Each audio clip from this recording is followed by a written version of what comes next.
कुछ भी कहिए, हम लोगों के देश की हकीकत ये है कि आज देश की सरकार और जनता के बीच तालमेल नहीं। एक तरफ जनता अपनी सुविधा को देख रही है, अपने मुनाफे को देख रही है। जनता चाहती है कि उसे रोजी रोजगार मिले, उसके और उसके बच्चे परिवार को शिक्षा और चिकित्सा मिले। वहीं दूसरी तरफ सरकार अपने मुनाफे को ध्यान में रखी हुई है। सरकार के मुनाफे,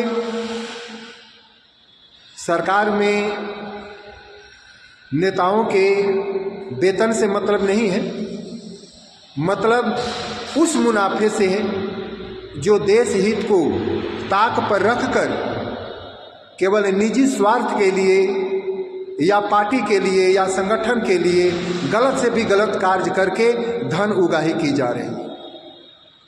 तो जहां एक तरफ जनता को अपनी सुविधा का ख्याल है, वहीं देश के नेताओं को अपने निजी सुख सुविधा और धन की इच्छा का ख्वाब है। तो ऐसे में तालमेल कहाँ हो सकता है। और वैसे भी जग जाहिर है कि आज हम लोगों का देश नेतृत्व विहीन है। देश में कोई नेतृत्व नहीं है। लोग अपने आप को नेता तो बताकर सत्ता में आ तो गए, परंतु राजनीति भी तो एक कला है, वो कौन करेगा। जब राजनीति करने की बारी आई तो लोग चारों खाने चित हो गए। और आज संसार में विश्व पटल पर हम लोगों की जो छवि थी वह बहुत ही निम्न स्तर की हो गई। जहां पहले हम लोग संसार में आदर के पात्र थे, दुनिया हमें इज्जत से देख रही थी, आज हम लोगों का स्टैंडर्ड सीरिया, लीबिया ऐसे देशों के श्रेणी में आकर हम लोग खड़े हो गए।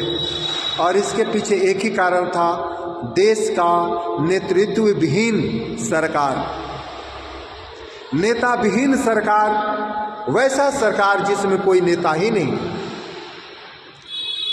दूसरी बात कि भारत में राजनीति का परिमाप झूठ है।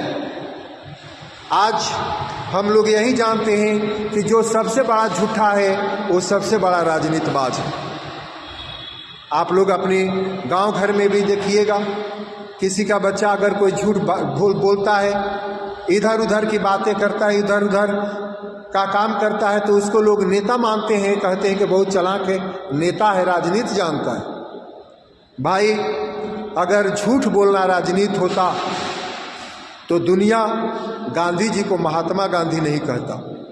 इसका मतलब ये है कि झूठ राजनीति का हिस्सा नहीं हो सकता। दोस्तों, अपने चुनाव जीतने के लिए नेताजी लोग क्या कह डालेंगे, इसका कोई पारावारा नहीं है। आज हम लोगों का देश भगवान भरोसे चल रहा। जिसको हम लोग नेता मानते हैं वो तो मात्र एक ठगहारे जैसे ठग लोग आते हैं, गांव घर में ठगते हैं, वही हालात रह गया है। चुनाव जीतने के लिए कोई भैंस देने की बात करता है, कोई पारी देने की बात करता है, कोई पैसा देने की बात करता है, कोई भ्रष्टाचार से मुक्त समाज को बनाने की बात करता है, लेकिन करता है ऐसा इन लोगों से संभव नहीं है। जिस तरह एक बैल से दूध की उम्मीद करना निरर्थक है, उसी तरह ये जो लोग अपने आप को हम लोगों का अपना नेता बता रहे हैं, इन लोगों से भ्रष्टाचार मुक्त समाज और विकास की तरफ उन्मुख समाज की परिकल्पना निरर्थक है। ये लोग अपने बच्चों के लिए, अपने परिवार के लिए राजनीति करते हैं। देश की भावना, देश के सेवा की भावना उसमें दूर दूर तक कहीं नहीं। लगभग लोग विदेशों में अपने बच्चों को पढ़ाते हैं, विदेशों में कारोबार रखते हैं, विदेशों में घर रखते हैं। तो ये लोग हम लोगों के बारे में अच्छा क्या सोच सकते हैं? इन लोगों को क्या मतलब कि हम लोगों के लिए अच्छा क्या है, बुरा क्या है? इन लोगों को तो मतलब है कि ऑस्ट्रेलिया में क्या अच्छा है, क्या बुरा है, क्योंकि Australia, England, America, Germany, Japan ऐसे देशों के अच्छाई बुराई से ये प्रभावित होते हैं। हम लोगों के अच्छाई बुराई से प्रभावित नहीं होते, क्योंकि इनका वजूद वहाँ है, इनका घर वहाँ है, ये इनका कर्म क्षेत्र है। यहाँ पर आकर ये लोग कर्म करते हैं, कुर्सी पाते हैं और यहाँ से लूटपाट मचाते हैं और ले जाकर विदेशों में अपने परिवार और बच्चों की परवरिश करते हैं। दोस्तों, अभी हाल ही में देखा होगा कि बिहार में एक ब्राह्मण के लड़का, उसको एनकाउंटर कर दिया गया। उसके बारे में जो तथ्य सामने आई, उसको रिवाल्वर फेंकने के बाद भी उसकी एनकाउंटर कर दिया गया। खैर, जिस प्रदेश का मालिक, जिस प्रदेश का मुखिया ही अपराध प्रेमी हो, तो उस प्रदेश में अपराधी हो सकते हैं। उस प्रदेश में कुछ नहीं हो सकता है। जब भी प्रदेश के सीएम का स्टेटमेंट आता है तो गोली बंदूक की ही वो बात करते हैं, माफिया की ही बात करते हैं। बाकी तो बातें, शिक्षा विकास की बातें तो उनके समझ से परे की बात है। उनके स्वभाव में बाकी चीज है ही नहीं।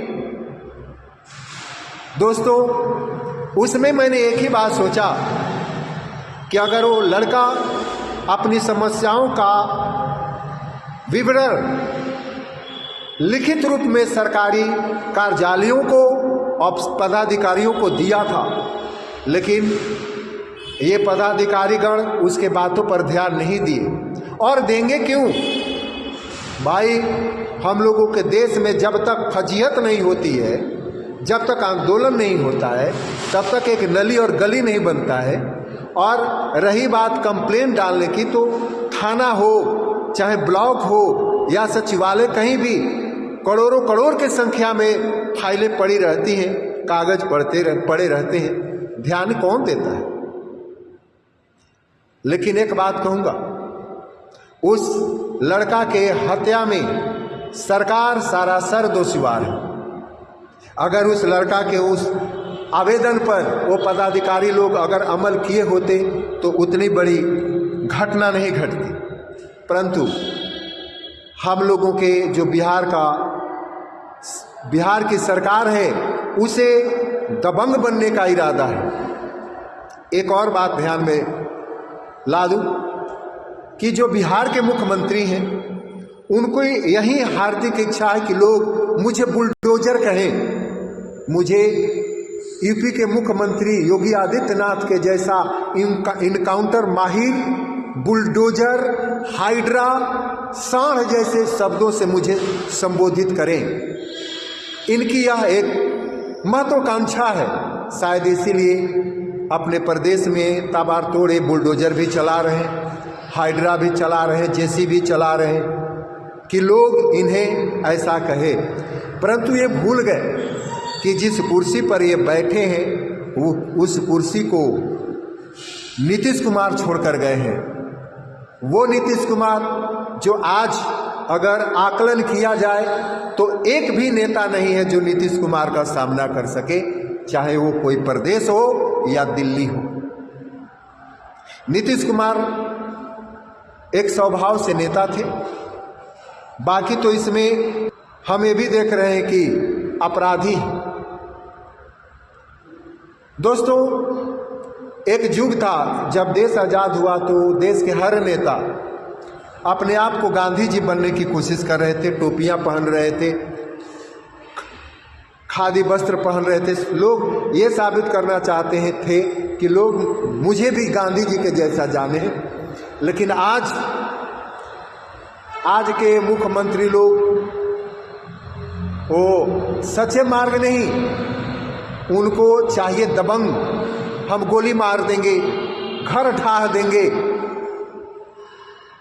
भाई हम पब्लिक से यही अनुरोध करेंगे, इन्हें नाम दीजिए, किसी का बुलडोजर तो किसी का जेसीबी नाम दे दीजिए, लेकिन एट लास्ट एक बात कहूँगा, चाहे वो बुलडोजर जोगी जी चलाएं, चाहे चौधरी जी चलाएं, चाहे देश के कोई भी चलाए, मैं एक बात कहूँगा कि अगर बुलडोजर सत्य का प्रतीक है कि जो गलत करेंगे उनके घरों पर बुलडोजर चल जाएगा, तो भाई पटना में एक बाप के सामने उसके बेटी से जो गुंडे लोगों ने बदतमीजियां की कि उसके बाप के सामने उसके बेटी के इज्जत पे हाथ डाल रहे थे एक होटल में, अगर यह बुलडोजर सत्य का प्रतीक है तो अभी तक उस होटल पर बुलडोजर क्यों नहीं चला?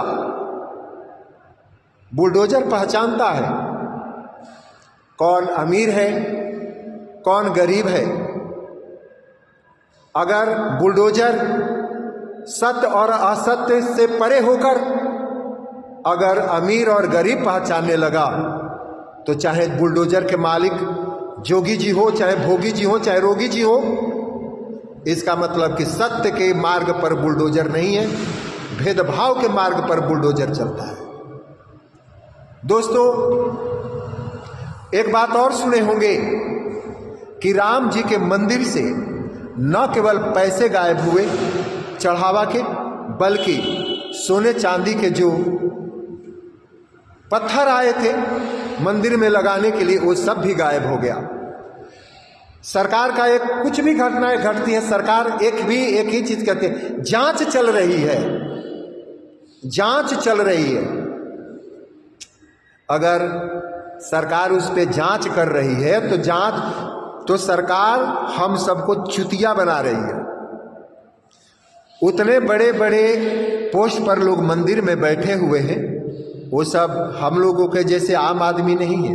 कोई प्रधानमंत्री का आदमी है तो कोई मुख्यमंत्री का आदमी है, कोई होम मिनिस्टर का है तो कोई किसी सीएम का है, कोई वित्त मंत्री का, बड़े बड़े लोगों के आदमी वहां बैठे हुए हैं। अरे भाई, वो जिसके रेफरेंस से आया है उसको पकड़ा जाए, लेकिन पकड़ेगा कौन? मालिक हम, चोर हम। तो खुद पे जांच करना है। इन तमाम घटनाओं को, जो भी हमने घटनाएं बताई, और राम जी के चाहे मंदिर से पैसे की चोरी हो, हीरे जवाहरात की चोरी हो, बिहार के वो नौजवान की हत्या हो पुलिस के द्वारा, या बुलडोजर चलाने की बातें हो, सब कुछ बातों को लेकर यही हम लोग निष्कर्ष निकालते हैं कि आज जनता और सरकार के बीच कोई तालमेल नहीं है, कोई तालमेल नहीं है। जनता अपने मुनाफे के प्रति उत्तरदायी है, तो सरकार अपने मुनाफे के प्रति उत्तरदायी है। और अब तो सरकार, पहले तो कुछ सोचती थी, अब तो सरकार ये भी कुछ व्यवस्था करने में लग गई है कि एक ही कारण था कि जब वो जनता की पूछ करती थी, और वो था वोटिंग, अब वो भी खत्म कर दिया जाए ताकि पब्लिक की कोई ज़रूरत ही न रहे। इसीलिए तो देश में लोग सांसद खरीद रहे हैं, विधायक खरीद रहे हैं, भाई खरीद रहे हैं। तो सवाल उठता है कि ये कहाँ से पैसा लाते हैं खरीदने के लिए? क्या अपने घर के गेहूं बेचकर ये लोग सांसद खरीद रहे हैं, विधायक खरीद रहे हैं? जी नहीं, ये लोग हम लोगों के पैसे से सांसद और विधायक खरीद रहे हैं। ये भाई मालो माल है, पैसे वाले हैं, खरीद रहे हैं। वो बिकने वाला कैसा है? वो बिकने वाला कैसा है जिस पर जनता ने भरोसा किया और वो जनता के भरोसा को बेच रहा है? भाई साहब, गुस्से में तो बहुत सारे लोग इन लोगों को उल्टा सीधा बोल देते हैं, लेकिन इन लोगों से तो अच्छी गालियां होती हैं। इनको गाली दीजिएगा तो गाली को भी कोई गाली लगेगी। आज हम लोगों को जिस मोड़ पे खड़े हैं, जिस मोड़ पे खड़े हैं लाकर ये देश के कथित नेता जो अपने आप को नेता बताकर हम लोगों को भरमाकर भुलवाकर हम लोगों को उस मोड़ पर लाकर खड़ा कर दिए हैं कि हम लोगों को आगे अंधेरा है, ये आगे अंधेरा है, ये सब कुछ लोग लूट कर हम लोगों को बेवकूफ़ बनाकर अंधेरे राह में छोड़ दिए हैं। और नहीं तो और यूजीसी एसटीएसी तरह तरह के कानून बनाकर हम लोगों को एक दूसरे के सामने प्रतिद्वंदी, एक दूसरे के लिए दुश्मन बना दिए हैं ताकि हम लोग आपस में लड़ते रहें और ये लोग जो भी सरकारी खजाना है उस पे हाथ साफ कर सके। दोस्तों, लोग जब भी हम लोगों को प्रेरित करते हैं आपस में लड़ाने के, इसके तब समझ जाइए कि भाई साहब कोई चोरी का प्रोग्राम कर दिए हैं। हम लोगों को आपस में लड़ना बड़ी बात नहीं है, हम लोग लड़ने को तो लड़ जाएंगे, हमेशा से ये लोग लड़ाए हैं और जब भी लड़ाए हैं तब ये लोगों ने बड़ी से बड़ी राशियां यहाँ से उड़ाकर विदेश तक पहुँचा देते हैं। They are not our leaders, ये हम लोगों के नेता नहीं है और ना ही तो हम लोगों के हितैषी हैं। ये लोग ज़बरदस्ती हम लोगों के कुर्सी पर बैठे हुए हैं और अपनी मनमानी कर रहे हैं। आज इन लोगों को न तो देश की आबरू की फिक्र है, न देश की जनता का फिक्र है, बस इन लोगों को एक ही फिक्र है, मैं और मेरी कुर्सी। धन्यवाद।